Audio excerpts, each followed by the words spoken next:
Hey everyone, it's Susie McCrae. Hope you're doing great today.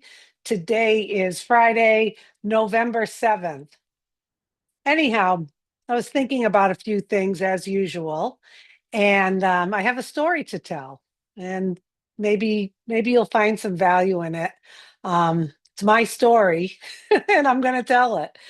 So, um, many of you watching this know my mom recently passed away, and my dad had passed away 3 years ago.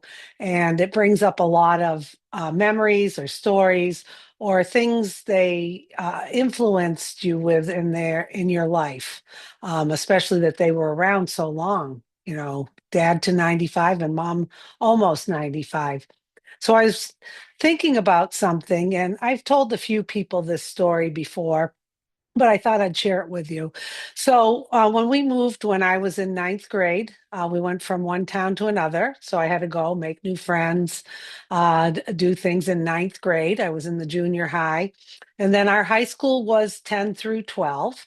So I made new friends and I was an athlete. I was a jock, and that allowed me to make a lot of new friends, have some fun, fit in, so to speak.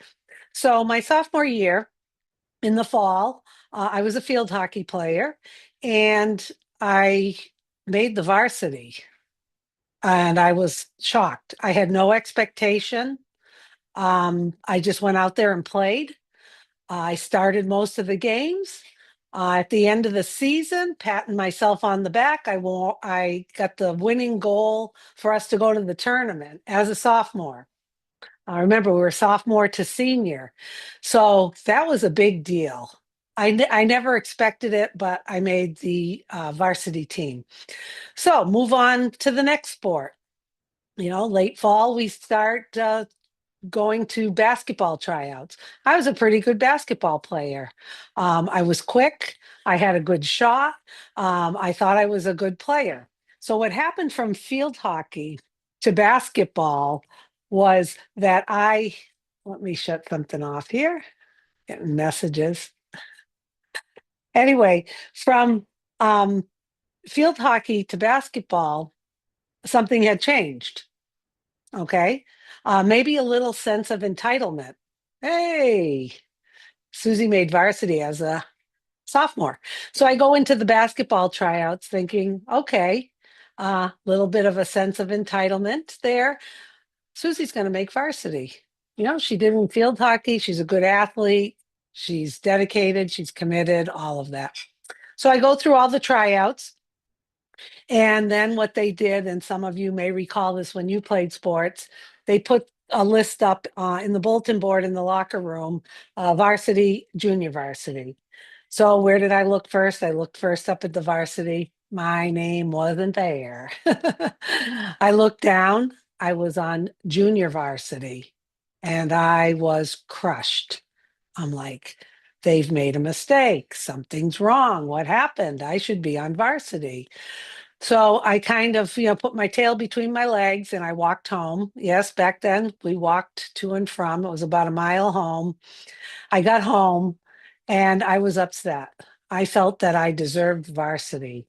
I felt that they were wrong. The whole way home, my ego was taking over. I was playing victim. How could they do this to me? Didn't they see how good I am? I made varsity in field hockey. Anyway, I walk in, and there's mom. She always had a hot meal ready for me after practice or after games. And I came in and she looked at me and she goes, "How did it go?" And my upper lip started quivering, because here's mom. I fell apart. I started crying. I said, "They put me on JV, junior varsity. I didn't make the varsity." So my mom immediately hugged me. And that lasted only a few seconds because then she looked at me and she said, "Susie, I'm going to tell you something right now. Life isn't always fair and you better get used to it. Don't play victim. You know what? You just keep playing. You do your best. You be a teammate to your teammates, and eventually they will see and things will happen for you." So, of course, that was a little tough. Life isn't fair. Get used to it from mom. And the next day, I went, and the two coaches, the varsity and junior varsity coach, pulled me in to talk to me. And they said, Susie, you know what? You are a good player, but you're young.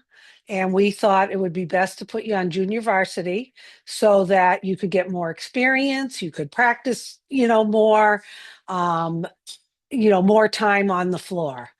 So in the back of my mind, I was still thinking, you've made a mistake. You've made a mistake. Yeah, this does have a happy ending. Um, you made a mistake. You made a mistake. But you know what? I swallowed my pride and I said, I'm committed. I'm not switching teams. I'm not switching schools. My parents aren't coming in. Oh, what have you done to our Susie? None of that. None of that. This was back in like 1977. Those things didn't happen then. I had to advocate for myself. So I practiced hard, and the first junior varsity game, I blew it out of the water. I played great. I was high scorer. I had a lot of steals. I had a lot of assists. I played great, and I was proud of myself. My parents were at the game. They were proud of me. And guess what happened? I got moved up to varsity immediately after that game. The coaches brought me into the office again, and they said, we made a mistake. We're sorry we didn't see what we should have seen in you. And I ended up starting as a varsity player in basketball, and I continued to do my best. So I guess you all know the moral of the story here. I went into the field hockey team with no expectation, no sense of entitlement, no victim. I went in, I played my heart out, I made varsity, and I was like, it was great. It was unexpected. Then I got a sense of entitlement that I should be on the varsity basketball team. Don't they know this? you know? So my mindset was different going into basketball. I had a clean slate going into the first sport. So it really, really, really sunk in about entitlement. And the saying always goes, if you have a sense of entitlement, you're always guaranteed a seat at the victim's table.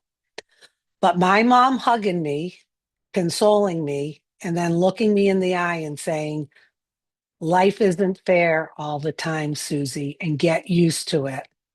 Don't play victim, was just a dynamic moment in my life that empowered me. Now, I'm not perfect by any stretch of the imagination.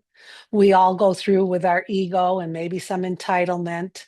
Maybe once in a while we want to play victim, or we catch ourselves almost playing victim and pointing fingers, they're wrong. Mine had a happy ending, but I think it was because of my mom that she immediately turned me back to just, be myself. And she adjusted my mindset, and it's been everlasting. So I just wanted to share that with you today. I hope you found that useful, and we'll be talking soon. Have a magnificent day. Mwah.